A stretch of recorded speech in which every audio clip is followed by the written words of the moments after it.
these officers ya yebo mudi nyina no a doctor for no mo enkae se omudi omudwuma ni nyina no ma. Are you shocked also? Omu nyina ma o a doctor for ni nyina wobodi ni nyina ntiutie omu nyina ma, they are all women. Bema ba akokora nim. And that now shocking to me because seba emma how they are caring. Omu very very naturally intuitive. Omu caring ni adia. Now we shocked say all these places are omu ko ye nyina na say doctor for no so na wo ho anan kese omu tu anamoni nyina ma.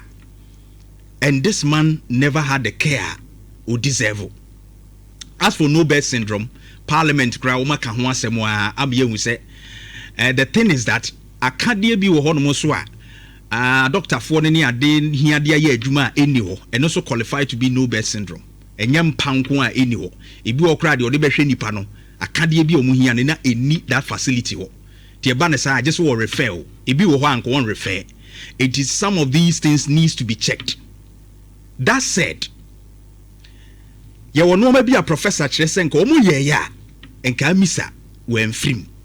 And it brings us back to said ye adwuma fa ewo man mu.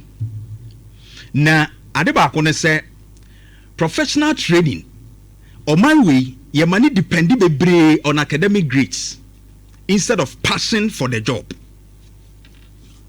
So we laboratory sciences for dia omo kenya. On say a doctor for a woman no tie ye wo consulting room akorezi o person wo ye manager wo lab. So on position prestige o pe ba bia akohira akodi so. Wakosua de anka bi otene yonko doctor nchen wo consulting room wa near the lab results ne ba obetumi interpret ni yie e de ama doctor ni no ne ye adwuma wo ho no ono no person wo lab wo koji position tenam ene medical doctors ni bebre aye managers. I mean womo edit the positions anu a nimdia ye hia na nke beboa age ayadehwe no it's not as a position and ye pre interview is out from the laboratory scientists na side.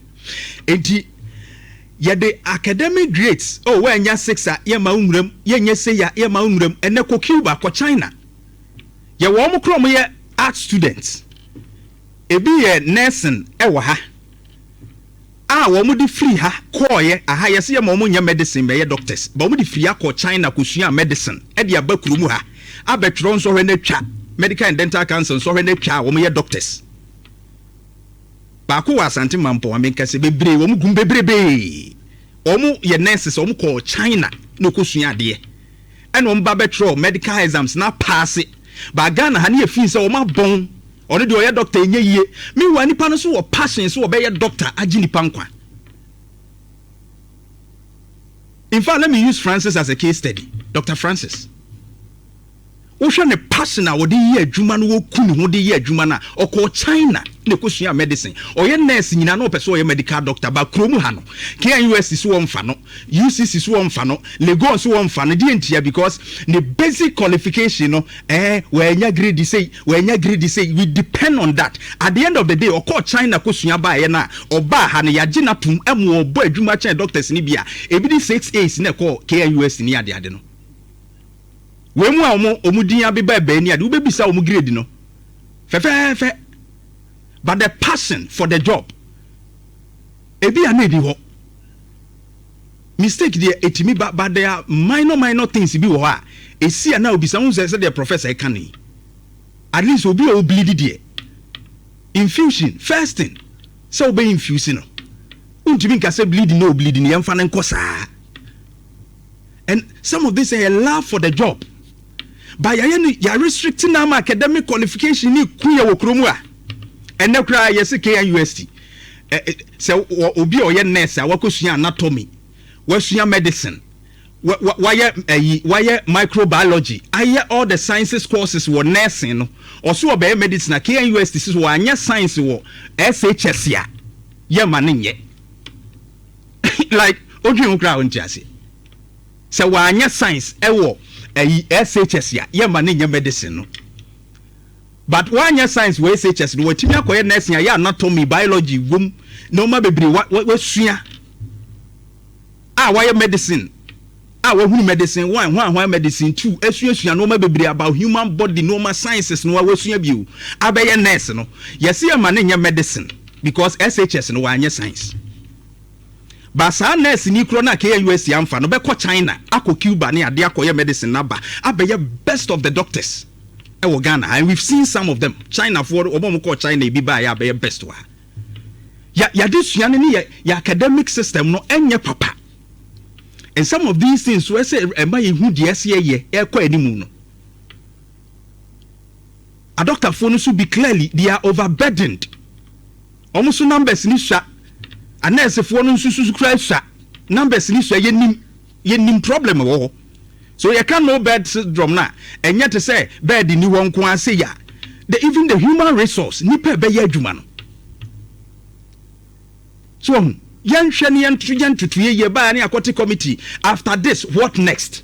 That is the question we ask always. Because the entire say today is a missa, tomorrow it can be me, it can be you too. Ebi a woman mi bibe kwa kopio sa de ni bibeto no unu ya bibe pio sa de ni bibeto no emfa wo kra se wo kra bia wo so wo ye doctor ana ye health practitioner sa bra ne nya wo na wo gina ho kohwe wo maame na unu ya no ana wo yire ana wo ba no obi foforo na ekoye enti sa ne negligence no be mo ahwere wo ba ana obusuani ni afi wo be ba no na nko anya ni sei se nka aya ni sei be ye wonim de ni hwe otrimba obi na hwe no. Let's change our attitude. Ebetumi atu obi a because when the people are choosing job based on the prestige, the salary obeje, the fear of unemployment without thinking about juma win and person me be the passion be. Any ni but abansu will be give them logistics. No ma kade any one ma wo mu bi. We dey oma funti ne ka but there are a lot of them are Asia. Asia timi etu ho anamon. And I like what is going on catheterization now omo person musisi teaching hospitals including Komfanoche ne other teaching hospitals no. Dr. Nhyira no Komfanoche owuye. Dr. Edu. Senka catheterization machine bi wo ho anko mo je ne nkwa mo kan. And also a Nobel syndrome where there are no logistics to work with. It yes ni pan refer no kwa no akwu. Ni ese ko lebu nkwa na obenya bi ene de ne free ha. Wa nurumpu. Too bad. Let's check the system. Actually bet me aye nyina. Nhyira 104.5. Me twa me ho aba na afie de nkom. Oh yeah! Come on! Nhyira 104.5.